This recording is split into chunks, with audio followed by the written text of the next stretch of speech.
दोस्तों, रामायण हिंदुओं का एक प्रमुख धर्म ग्रंथ माना जाता है। वैसे तो रामायण में कई पात्र हैं, लेकिन लोग मुख्यतः प्रभु श्री राम से इसे जोड़कर देखते हैं। लेकिन दोस्तों, ये भी सच है कि अगर रावण ना होता तो शायद रामायण की रचना ही ना होती। रावण को लोग अनीति, अनाचार, काम, क्रोध, अधर्म और बुराई का प्रतीक मानते हैं, परंतु लोग ये भूल जाते हैं कि रावण में भले ही कई दुर्गुण हो, लेकिन वो एक प्रकांड विद्वान और ज्ञानी भी था।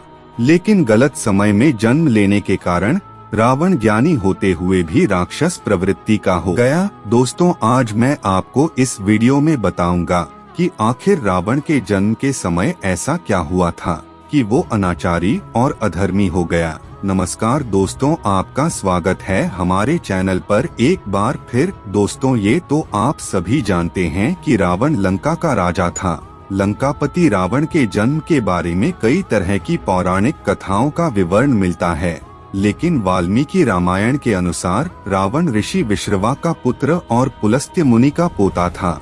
कथा के अनुसार माल्यवान, माली और सुमाली नाम के 3 राक्षस हुआ करते थे।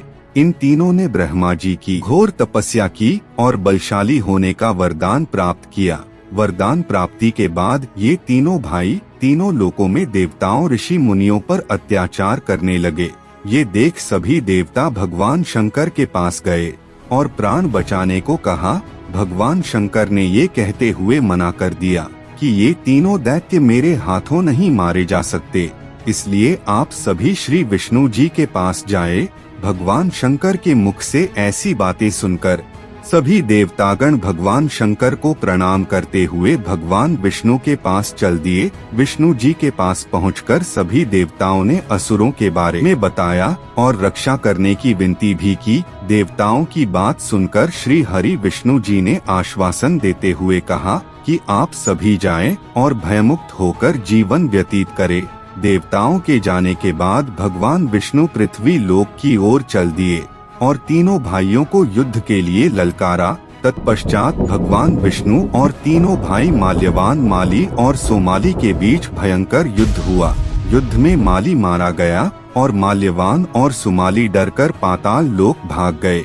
कुछ समय बाद सोमाली पाताल लोक से बाहर निकलकर पृथ्वी पर भ्रमण करने के लिए आया, लेकिन अंदर से वो डर रहा था कि कहीं कोई देवता उसे देख ना ले। इसी वजह से सुमाली कुछ समय बाद ही पाताल लोक वापस चला गया। वापस आकर सुमाली सोचने लगा कि ऐसा क्या उपाय किया जाए जिससे देवताओं पर विजय मिल सके। फिर सुमाली को लंका नरेश कुबेर का ध्यान आया। तब उसने सोचा कि क्यों ना वो अपनी पुत्री का विवाह कुबेर के पिता ऋषि विश्रवा से करा दें, जिससे देवताओं जैसे तेजस्वी पुत्र की प्राप्ति आसानी से हो पाए। यही बात उसने अपनी पुत्री कैकसी को जाकर बताई। कैकसी राक्षसी पुत्री होते हुए भी एक धर्मपरायण स्त्री थी, इसलिए कैकसी ने अपने पिता की इच्छा को पूरा करना अपना धर्म समझा और विवाह के लिए स्वीकृति दे दी। पिता की आज्ञा पाते ही कैकसी ऋषि विश्रवा से मिलने वहां से निकल पड़ी, लेकिन पाताल लोक से पृथ्वी में आने में उसे काफी वक्त लग गया।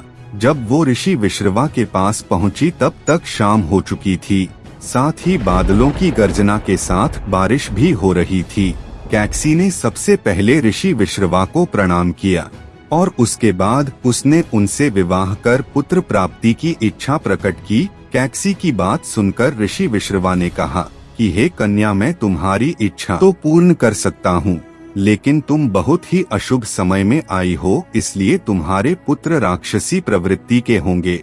ये सुन कैकसी ने ऋषि विश्रवा के चरण पकड़ लिए और बोली, हे ब्रह्मवादी, मैं ऐसे दुराचारी पुत्र को लेकर क्या करूंगी? मुझे तो आप जैसा तेजस्वी और ज्ञानी पुत्र चाहिए। कैकसी के बार बार विनती करने पर ऋषि विश्रवा ने कहा, चलो मैं तुम्हें एक और पुत्र दूंगा जो मेरी ही तरह धर्मात्मा होगा। इस तरह कुछ समय बाद कैकसी ने 3 पुत्र रावण, कुंभकर्ण और विभीषण को जन्म दिया। दोस्तों, अब तो आप समझ ही गए होंगे कि ज्ञानी होते हुए भी रावण दुराचारी और अधर्मी गलत ग्रह नक्षत्रों में पैदा होने की वजह से हुआ था।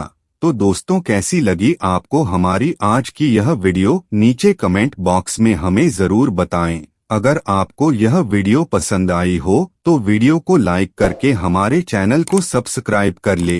धन्यवाद।